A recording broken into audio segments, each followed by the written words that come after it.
अब क्या हुआ है? क्या है? क्या तमाशा है? क्या करना है अब? किस बात का गुनाह मिलेगा?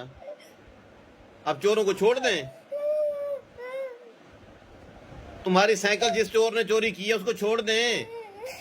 उसको तो 18 साल सजा हो गई। जज ने कह दिया कि 18 साल सजा। तुमने जो कहा था कि 18 साल सजा। तुम्हें किस बात का गुनाह मिलेगा?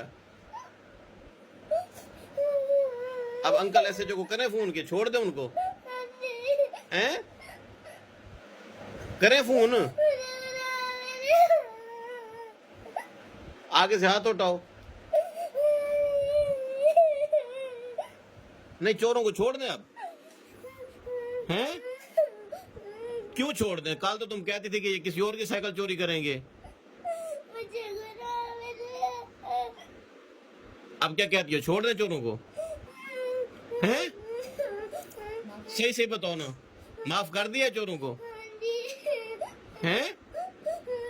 वो तो हवालात में पड़े हैं अभी थाने में।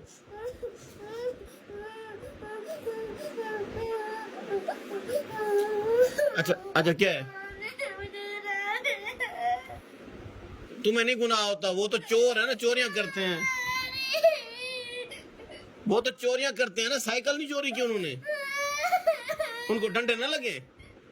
अभी छुड़वा दूं? बात तो सुनो। उनको, वो चोर है ना, उनको उनको उनको रहने दो हवालात में।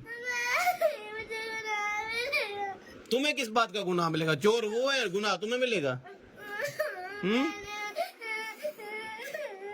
माफ कर दिया मैंने। बताओ ना, माफ कर दिए? अब माफ कर दिए? साइकिल भी दे दे उनको। साइकिल ना दे?